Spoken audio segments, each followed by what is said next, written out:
to bring in Sky News host Paul Murray and US Report host James Morrow. They both join me here at the desk, and they've both got plenty to say about this verdict, this guilty verdict this morning. 34 charges, I would add. Paul Murray, first to you. Let's get into the politics straight away. Yep. This is just helping Donald Trump. The available evidence there, objectively, is that the site has crashed. People are rushing to give him millions of dollars. To me, this looks like it cements a win for him in November. Is that too much? Not yet, because there's supposedly anywhere between 6 and 16% of people who said we cannot possibly vote for a felon. That said, that thing that you showed before, the political prisoner, can I read the rest of it to you? Please do. We'll bring that graphic up, the political prisoner. This is on his website. It's the only thing, you can't do anything else apart from see this, which is, I was just convicted in a rigged, uppercase, political witch hunt trial. Bright red. I did nothing wrong. They raided my home, arrested me, took my mugshot, of course, different cases, uppercase, and now they've just convicted me. Crooked Joe Biden needs to get the message right here, right now, that his chances at a second term end today, back to upper cases. But for that to happen, our immediate pushback must be so massive, it will go down in history. We must make Joe Biden regret for ever coming after us. Before the day is over, I'm calling on 10 million pro-Trump patriots to chip in and say, bright red, I stand with President Trump. By the end of the month, fundraising deadline is just days away. So at this dark hour, I am humbly asking you to please stand with me. I know you will be by my side. We will win back the White House, make America again. Sign, and then you can give $250, $500, $1,000 or $3,300. Wow.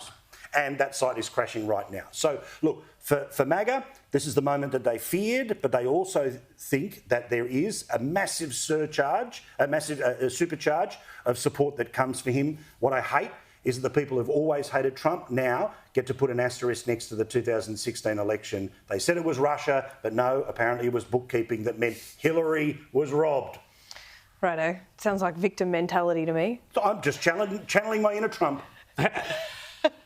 James. Well, look, I mean, it's great. Step right in. It's great that Paul mentioned 2016 because, you know, ever since 2016, the left has been. Remember, Hillary Clinton herself said Donald Trump is illegitimate. He knows he's illegitimate. It's not because she ran a lousy campaign, that she spent all her time hanging out with celebrities in Hollywood and the Hamptons, that she was unlikable as a candidate.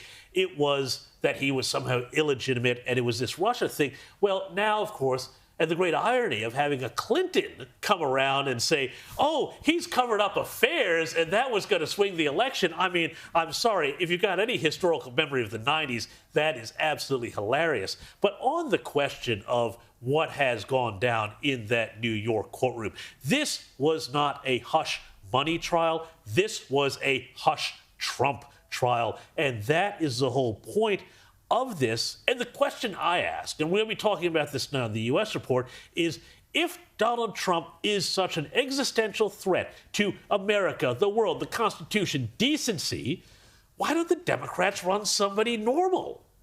Normal? Good point. They're Not both Joe not Biden. normal. They're both ageing. And how can you say either candidate's normal? Well, how can you say that? I mean, doesn't it say everything you need to know about the American political system? We'll get to the legal system in a moment where you've got these two candidates, to be fair.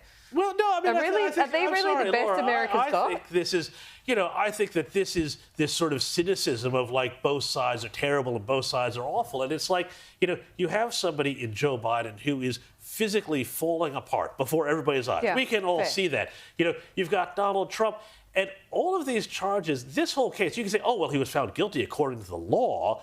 Well, the law, they spun 34 felonies out of a bookkeeping misdemeanor, again, to go to Hillary Clinton. And they changed the law to have this And trial. remember, Who changed Paul, the law? Yeah. and Who? remember that they The had... Democrats in New York? The statute of limitations on this stuff was extended in order to have this case. Yeah. Supposedly because it was about affecting the 2016 election. Guess two people who were not called to give evidence at this trial. The bookkeeper, who could be the person to say whether Trump told him directly to fiddle the books or not, that's the whole case, or the Federal Election Commission, who chose not to prosecute on this case. But New York is now taking care of federal law. How does that work? Well, Paul, what are you arguing though? Are you arguing that it shouldn't have even been brought, or are you also arguing that there's no way he possibly ever could have paid hush money to Stormy Daniels because thought it would affect him in 2016? I have no question about the hush money. Well, he's even denying that. Well, I don't believe that. Okay, so he's a liar as well. Well, you want to start on Joe Biden as a liar? If liar is the threshold... We can do that, but, this is what I'm talking about. This is what America's thrown up. There's not the documents case. I'm not pretending that there's not the Stormy Daniels stuff, right? But come on. If he wasn't wiped out by the Access Hollywood tape, do you think I Slept with a Porn Star years ago was going to really knock him out? Come on. I mean, look, this guy, people know what they're getting with Donald Trump, all right? He's a New York property developer. This is not, the sort of job description that you associate with. This is somebody who's going to be running for Pope. He's not. That's not what the point is. The point is that what people want, as in many ways abnormal and different and weird as he is, Donald Trump is actually the guy who is the normal American's best shot at getting back some semblance of normalcy in the country. Why? Well, he's talking about migration. Yeah, he's talking about... So he's going to finish building the wall? Well, migration is one thing. If he gets a Congress. If he gets Congress, that will do it. But, I mean, also deportations, also the economy, also tariffs. I mean, you can see how already, on the tariffs issue, Joe Biden has now followed the Trump program on tariffs against China. You saw, Laura, in that rally in the Bronx last week. And the lines that got the biggest whoops, the biggest cheers, were the lines about illegal immigration. He is actually standing up for America. If people on the left have some sort of issue and say, oh my God, you can't even talk about a border because a border is somehow icky and racist and we should just let the whole world come in, well, you don't even have a country anymore. Sure, but what we're talking about here, I think, are two different things, Paul. Is Trump really the messiah that he and his supporters make himself out to be, or is really the rise of Trump an indictment about the failure of Joe Biden and the Democrats in the White House? Well, is it the absence of leadership that's seen Trump rise again, rather than who he is? Well, anyone who's ever been to America knows that it is a very broken country. Broken.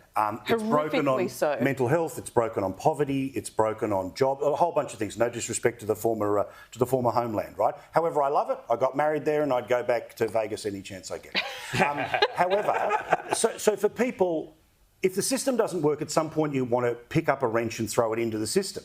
2016, that's what it represented. 2020, obviously, was the referendum on Trump in his first term, particularly handling of COVID, and we know that the changes in some of the ways that people were able to vote meant that they got the surgeon he lost. 24 is about the unfinished business. 24 for Trump supporters is about the unfinished business. They know they are not electing the Pope. They are electing the bull in the china shop because they've had enough of the system that's broken. Well, remember, too, Paul, I mean, you got to put a little historical context into this, too.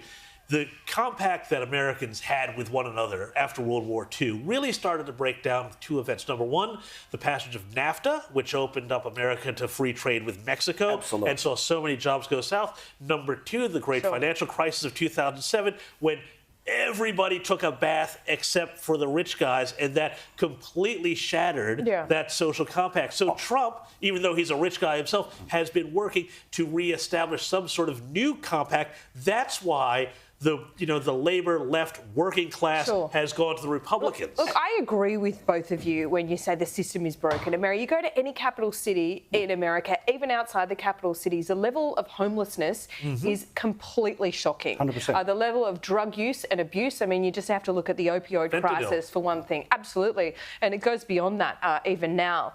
But to sit here and pretend that Trump hasn't been part of that system that we talk about and been the beneficiary is fantasy land. Certainly, he didn't fix the world in his 4 years.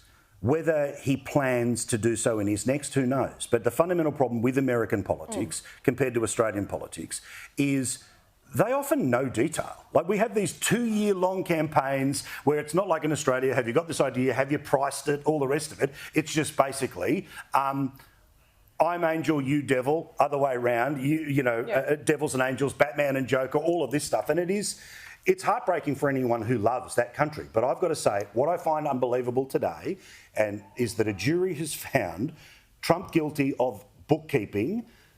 And one of the bookkeeping scenarios was the chief witness for the prosecution stealing money from Trump in those transactions. So the guy on the bookkeeping might go to jail. Yeah. The guy who stole money in that transaction, he gets to go on TV for the rest of his life. That's a little reductive to say just bookkeeping he's going to jail for. That is the case. So, Laura, I mean, like, if you went and you asked 100 people on the streets in New York, what was he guilty of? They're not going to be able to tell you, because there's abstruse legal theories that they use to take the misdemeanor, which he committed, of saying, oh, this payment for this was actually for this, and turning it into 34 felony counts. This is frankly where the American justice system is really broken. And I think every American should be concerned, because it shows that if they want to put the resources against you, they'll take something little and turn it into something that's, could destroy your life.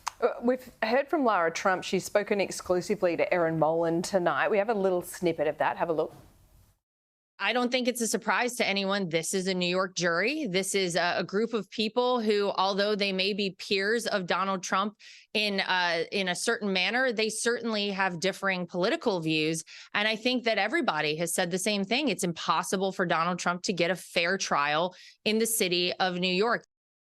You can watch that full exclusive. That is tonight, 5 p.m.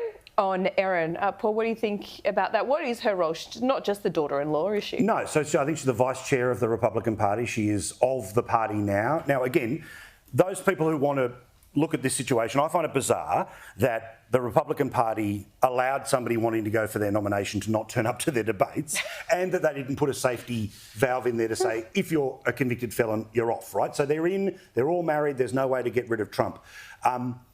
The point I wanted us to have a quick chat about here is he going to go to jail?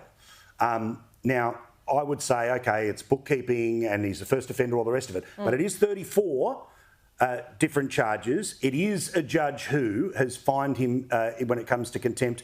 I think the judge will be looking to slot him 30 days, 90 days. And if that happens, well, that could come down before November, meaning that October surprise might be an orange jumpsuit. In fact, actually, the sentencing is on July 11th, which is just a few days before the Republican convention. So do not tell me that this is not a political stitch-up.